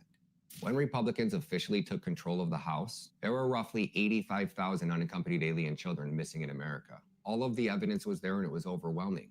Today, 323,000 unaccompanied alien children are missing. That means roughly 240,000 additional children have been lost by HHS because the Republicans failed to do their job. Are you okay with this, America? How many cowards in the conservative journalist space have interviewed these scumbag Republicans and continue to bring them on their podcast, the do-nothing, strongly worded letter Republicans, and not once do they ask them about these children? It's time we wake up and we demand accountability, because in this story, the villains are those who we've entrusted with our governance, our tax dollars, and most tragically, the safety of the world's most vulnerable. This rope is used to tie up children and women to these trees, tying their hands together so they can't struggle and fight and claw back. And they take turns. And they take turns. They This take is turns. gang raping, guys. This isn't, oh, just your typical. This is violent gang rape. The condoms and the lube were right next to the kid's shirt and the socks, the kid's socks. Sick, all this stuff just left. The probability that thousands of these UACs are being raped at this very moment is 100%. Human trafficking is one of the greatest humanitarian crises of our lifetime. The very system meant to protect vulnerable children has become a trafficking pipeline.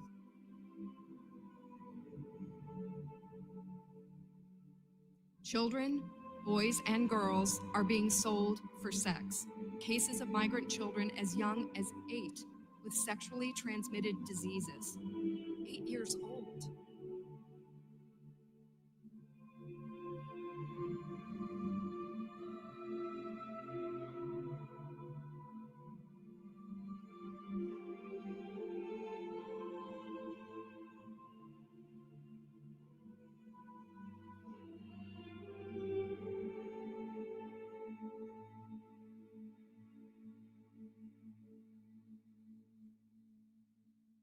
Dear America, I have a message from God. Matthew 18:6. If anyone causes one of these little ones, those who believe in me, to sin, it would be better for them to have a large millstone hung around their neck and to be drowned in the depths of the sea. What if I told you that God sent me on a mission to rescue these 437,103 missing migrant children? Hear me now, for I come bringing not just a message, but a prophecy. The storm is brewing, one that will not be quenched by the tears of the wicked, but fueled by the resolve of the righteous. To the predators, the pedophiles, the soulless who prey on the innocent, heed this warning. Your time in the shadows is diminishing. The light of justice is piercing through, and men of valor, men with the fire of righteousness in their veins, are stepping forth. You have hidden, you have schemed, believing yourself unseen. But know this, every whisper of your vile acts, every hidden corner where you thought you could conduct your depravity, will be flushed into the open. I stand before you, not as a man, but as a herald of a new age, clad in the armor of God, which is not merely a metaphor, but a reality of unyielding resolve. I, and those like me, fear no man, no threat, no shadow. We will never bend a knee to tyranny, to a vice, or to corruption of the soul. This is more than just a call to arms, it's a divine mission. A mission to expose, to dismantle, to eradicate the darkness that festers in the hearts of those who would harm the defenseless. There is no corner of this earth, no depth of the web, no sanctuary of the night where you will find refuge. We are coming with the tenacity of warriors and the compassion of saints. We will hunt you down, not just for vengeance, but for the protection of the innocent, for the future where children laugh without fear and women walk without dread. Predators, pedophiles, hear me well. Your days are coming. Be prepared to face the wrath of those who have taken up the mantle of justice, for we are on a divine mission, unyielding, relentless, and we will not stop until justice is served. You've preyed on the innocent, the helpless. Now it's you who will feel the fear. There will be nowhere to run, nowhere to hide. Your names, your faces, and every ounce of your pathetic existence will be exposed. We are God's army. We are coming for you. May God's justice be done on earth as it is in heaven. Amen. I don't know if you noticed, but her braces are donated by friends of mine too. Really? We're making no one leaves here without a beautiful smile. Ah. Yeah. Ladies and gentlemen, I stand before you not just to share a story, but to ignite a spark of compassion, a flame of action in each of our hearts. I want to talk about men like Bob McDonnell, an American patriot whose heart beats for humanity beyond borders. Bob McDonnell, a man whose life's mission has led him to the streets of El Salvador, not for personal gains, but to combat one of the darkest trades on earth, human trafficking. In my travels across this vast country, investigating the grim realities of child trafficking, I have witnessed the despair and the hope, the darkness and the light. Amidst the many organizations I've encountered, there is one that stands out, a beacon of true safety and rehabilitation, Mikasa Kids, led by Bob McDonnell. His organization, the House of Life, is not just about rescue, it's about transformation. Bob's mission goes way beyond rescue. He provides a sanctuary for those who have suffered the unimaginable. Women and children who are not only trafficked, but often violated by those who they should have trusted the most, their family and relatives. These survivors, all of whom have become pregnant through such heinous acts, find not just temporary shelter at Bob's facility, but a home where they can nurture and raise their children. The transformations I witnessed in these young mothers and these children is nothing short of miraculous. The joy and happiness on the faces of these children, who knew nothing but fear and pain, is a testament to the healing power of the love and security provided by Bob's organization. Knowing where these children came from versus where they are after spending just 1 year under Bob's care, it's a fucking miracle. What this man has done for these children, I've never seen anything like it. If you guys could just skip 1 cup of coffee, this is where you send your money. This guy's truly saving lives. Oh, yeah, is there anything that she would like to tell me, or anything that she feels is important that other people know? Que es muy bonito y es un lugar muy especial para las madres que aquí pueden tener muchas oportunidades. That it's here is a very special place and it's a very good place and it's a place where young mothers can have a lot of opportunities. Now imagine for a moment, if you will, the life of these children. Picture their fear, their pain, and their desperate need for salvation. Now consider that, with a donation as modest as the cost of your daily coffee, you could be part of their rescue. For every $30,000 donated, the House of Life can prevent 12,000 individuals from enduring the horrors of rape and abuse. Let that sink in. Your small act of kindness can literally save thousands from a lifetime of trauma. Between the ages of 12 and 17 years old in New York City, this little girl was raped. We guess about 60,000 times before she was finally set free. And that's the fate of thousands of children. I was ignorant. So the fastest growing enterprise in the world is child sex trafficking. Fastest growing criminal enterprise in the world That is the selling of people. In a world often overshadowed by individual pursuit and self-interest, here stands Bob McDonnell, a testament to what one person's resolve can achieve. His work isn't about borders or nationalities. It's about the universal language of human kindness and justice. He's not just saving lives, he's restoring hope and dignity where there was absolutely none. I ask you today, with the warmth of your morning coffee in your hands, to consider the power of a simple donation. If you could, skip just 1 cup of coffee, or perhaps a few. Imagine the difference that money could make when pooled together. It's not just about the money, it's about what that money represents, our collective empathy or commitment to humanity. Each one of us has the power to change the narrative for somebody else. Every dollar you donate is a step towards breaking the chains of human trafficking. It's an investment in a future where every child can grow up free and where every woman can walk without fear. Let's honor the spirit of men like Bob McDonnell by joining his mission. Let's make a concise choice to part with small luxury, knowing fully well that our sacrifice can lead to somebody else's salvation. Together, let's build a house of life in every corner of the world where darkness lurks, turning it into light.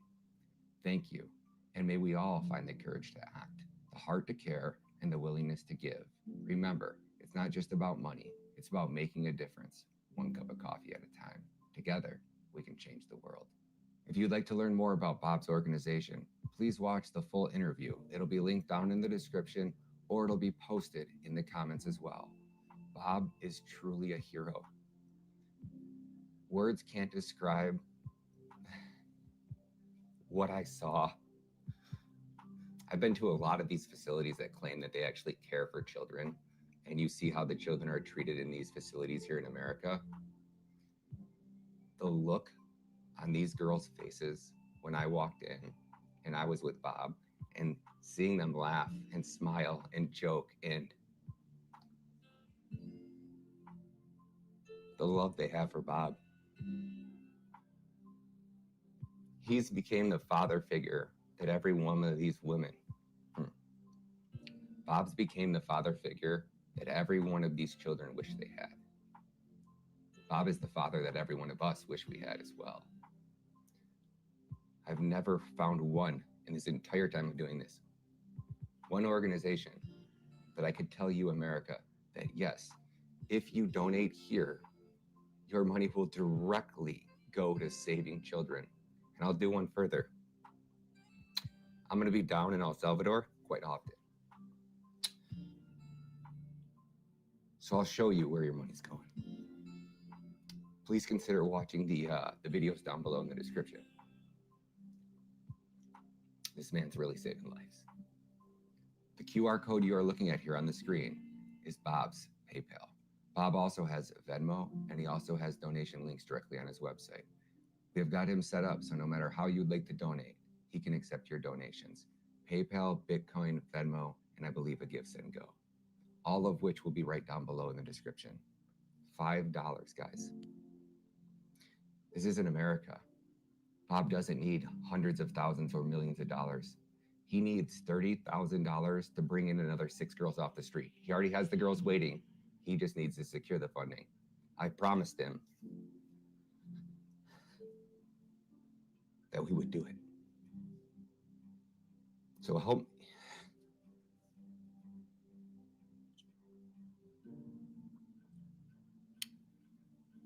Bob, help me raise this $30,000.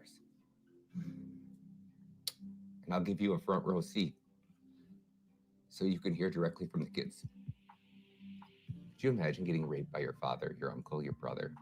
Could you imagine getting raped by your cousin and then going to your grandma at 6 just to have your grandma beat you bloody and tell you that it was your fault because you wore shorts? That is the trauma that these girls have been through. That's one of their stories.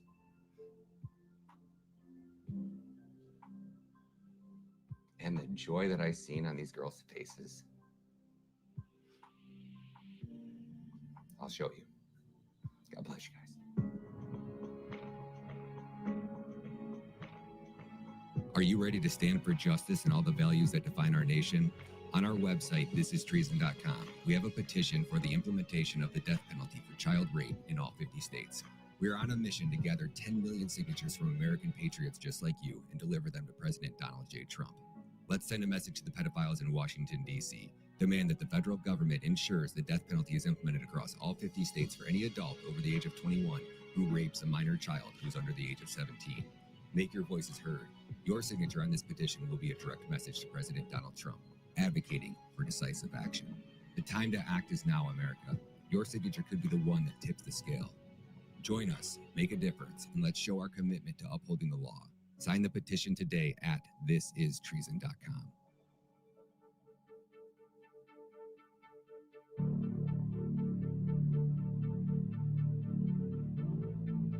If everybody were to watch a documentary, What is Treason?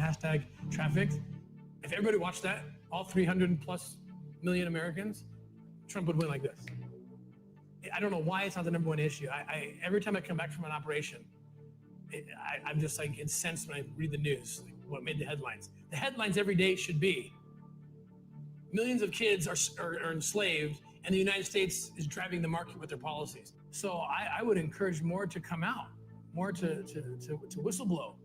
I would encourage them to be as loud as they can. I know there's the Hatch Act and there's certain things they can't do, you know, as public officials, but we need a change in administration. We need somebody like Donald Trump who understands what's going on and will put an end to this. Will the Trump administration commit to finding these children? I haven't been asked that question, but the answer is yes. It's a simple answer.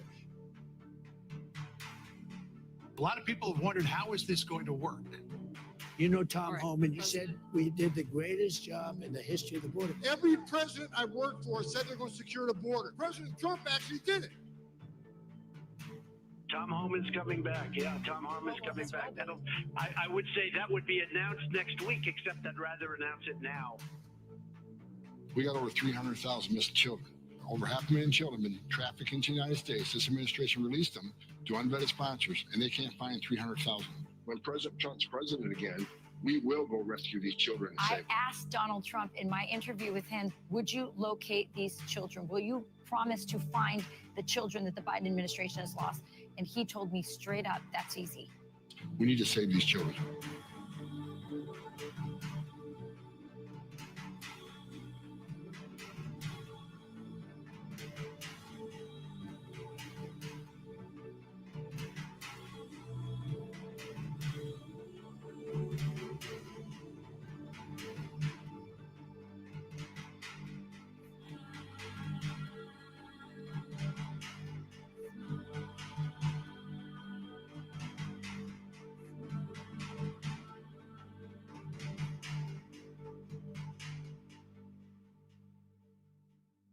Everybody on Last Locals has been asking, what do I get if I become a paid member to your locals, Ryan Matta?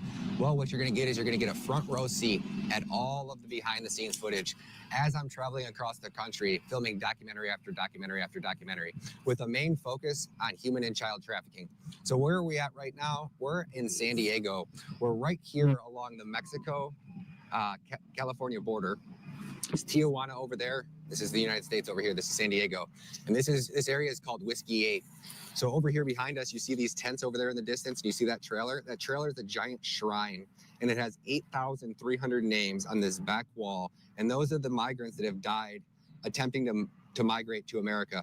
And those tents over there, those white tents, those are NGO shelters that are stacked with food, groceries, diapers, cooking stations, pots, pans, water, medicine, you name it. COVID-19 testing kits are all in there, all bought and paid for with our tax dollars. So we're down here with Audra Morgan. She goes by Eye of the Storm SD. She's an absolute hero, a legend, and a patriot. This is Tijuana over here. What's really unique about this spot of the border is you got the double border wall. So across there is Tijuana. You can see we have an 18-foot to a 30-foot border wall, depending on where it's at. And then on this side, we have an 18-foot border wall with 3 rows of Constantino razor wire. What's really unique about this is they're starting to use cement poles. So I assume that's because the cartels have been cutting through the border wall. If it's steel, it's just easy. With any saw blade, you can just chop right through it, easily weld it back together. Now these cement pillars are drastically different. So it looks like we either have steel or aluminum on the inside, and then these pillars are wrapped in concrete, which is really unique.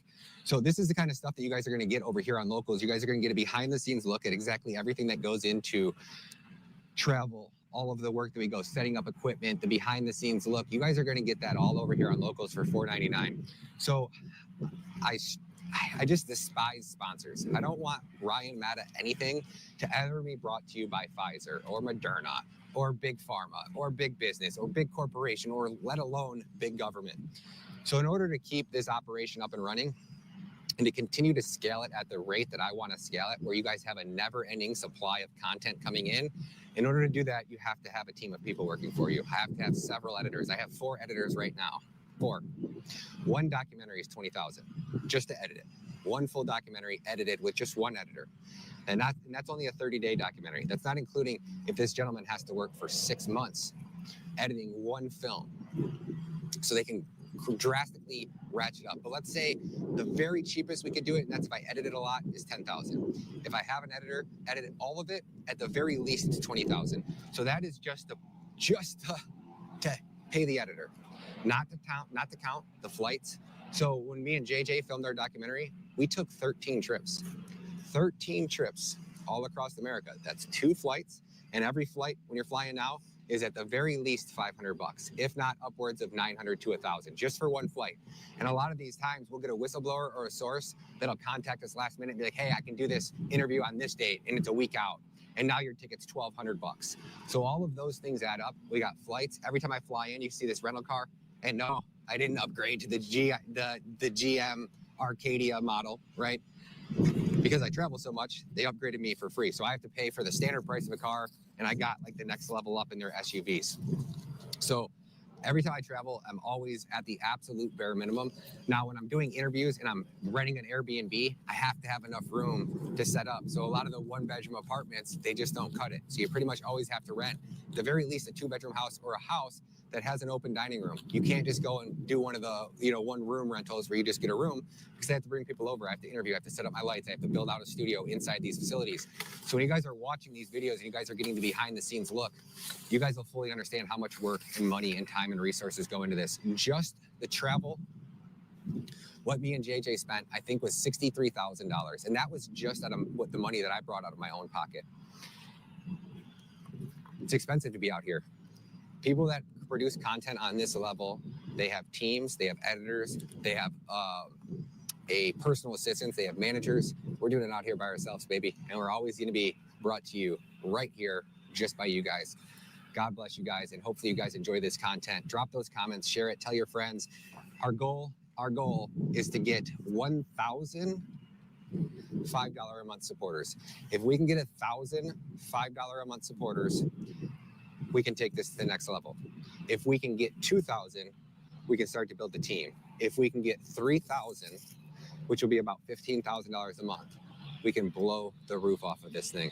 That means giveaways, that means special meet and greets, that means events, that means so much more to make this feel like it's a team effort, because that's what we are. We're Team America, baby. We're Team Freedom.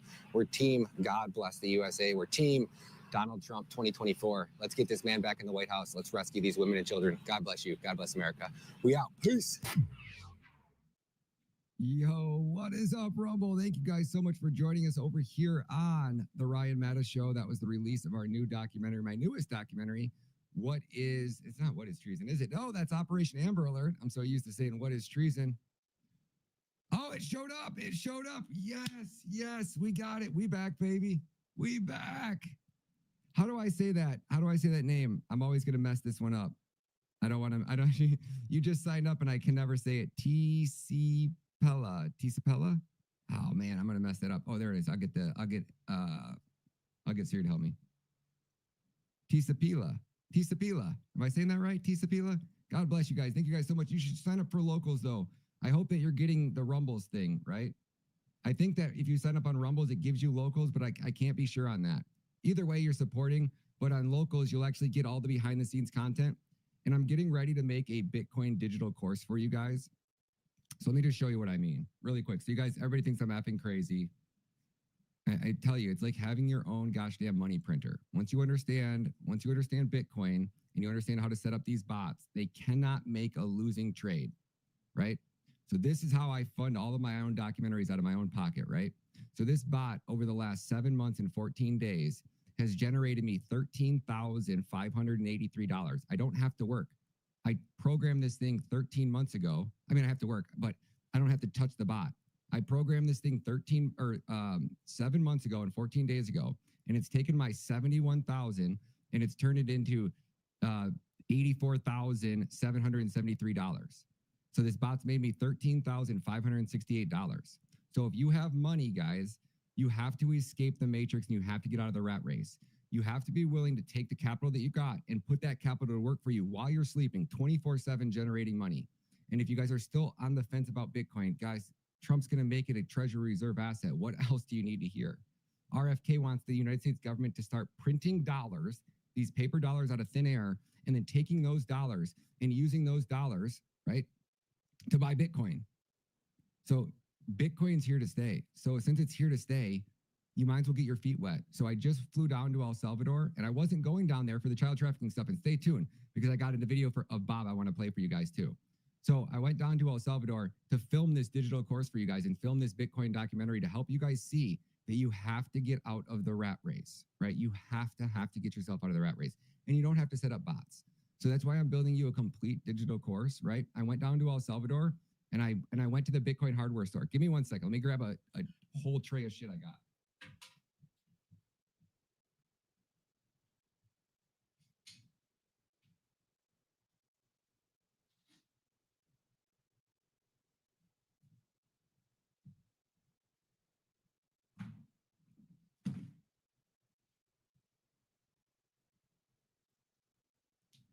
So these right here, these are bit axes, right? So this thing was 220 bucks. Every 10 minutes, the Bitcoin blockchain mines a new block, right? And all of the miners, they're giant ones. They have warehouses, factories, like $1 billion warehouses with machines that are 10 times this size, and they'll have 100,000 of them mining, right? Each one of those machines is just trying to guess a math problem. The bigger the machine, the more math problems it can guess, right? So this one can only guess a couple every 10 minutes, right? But in the last 6 months, 2 bit axes have mined a block. 2. That block, that one block, the bit axe, because they're solo mining, they get awarded 3.5 Bitcoin or 3.25 Bitcoin. So when Bitcoin's roughly around 100,000, if you get lucky, and I call it lottery mining, if you're lottery mining Bitcoin, you win $325,000. This thing costs you $5 a month in electricity to run. So if you're interested in mining, I'm going to teach you how to mine, right? After that, when you buy your Bitcoin, you need to get your Bitcoin onto a cold storage device. This is an air-gapped wallet. This device never connects to the internet, and which means that there's no hacker can get in it. The CIA can't get in it, right? If you're keeping your Bitcoin on a wallet that's on your phone, and it needs a lot of resources because they have to hack into that, the microchip, because your private keys, which are your secret password, it's 24 words, all case sensitive, have to be in the exact same order. You want to keep your Bitcoin once you buy it, especially if it's a lot. If it's only a couple grand, it's only a couple grand. But the saying in the Bitcoin community is you should treat every piece of Bitcoin that you own like it's $1 million, because this tiny fraction of Bitcoin, Saylor's saying it's going to be 13 million by 2030. So if you can get 1 Bitcoin, you're going to have, for right now, for 100,000, in 2030, you're going to have 13 something million. So